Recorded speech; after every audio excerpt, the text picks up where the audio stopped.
karang part. Basta makikita lang sa Okay.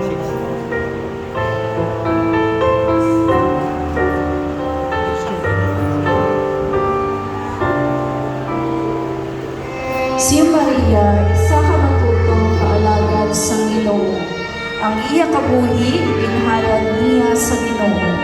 Permi siya nagasimba, nagapakamuyo, kag nagaalagad sa bukos niya nga tagipuso. Ang iya kalipay, makita sa pag-alagad sa Ginoo. Apang, nag-abot ang tion nga may mga tao nga nagsulod sa iya kabuhi. Nag-impluensya sa iya kag hinay-hinay, nagpahilayo sa iya sa Ginoo. Ang una pagpalayo, nagdugang hasta nga nadulaan siya sa direksyon. Si Maria nahulog sa madulong nga kalibutan. Nagagamit siya sang droga.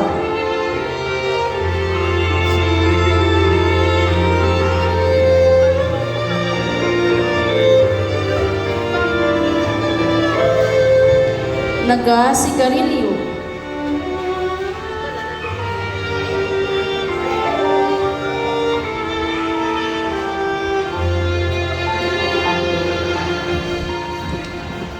Nagasugal.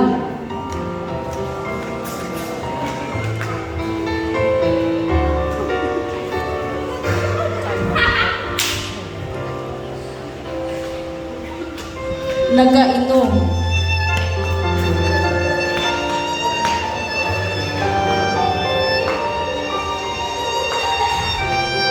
Kag sa tumaas ang tanan, nanging broken-hearted siya.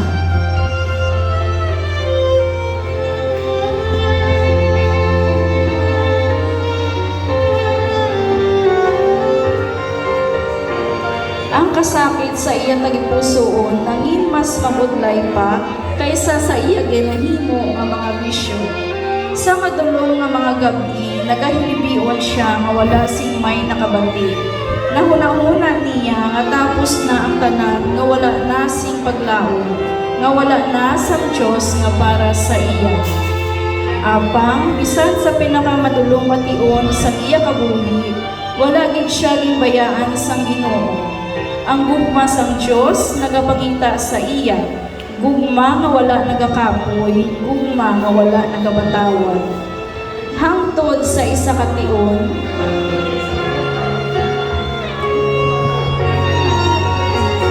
ingog sa liwat ni Maria ang iya tagipusoon sa Ginoo. Sa loob.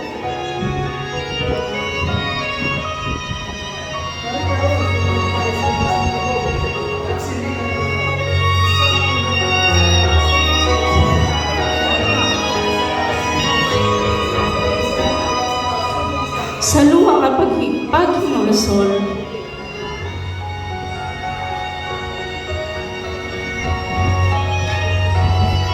nagpanumbalik siya sa Ginoo.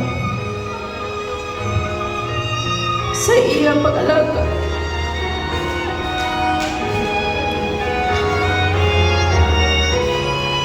Kag pagtuo, ginbayaan niya ang iya.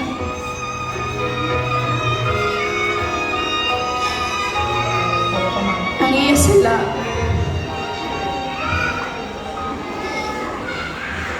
Kagin pili ang kabuhi nga may pagtuo. Subong si Maria nagbalik sa Ginoo. Hindi na pareho sa una, kundi mas maligom.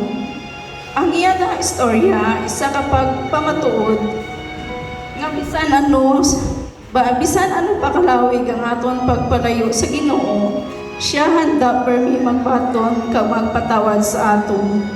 May paglaom, may gugma nga himpit, may kaluwasan, kag may bag-o nga kabuhi.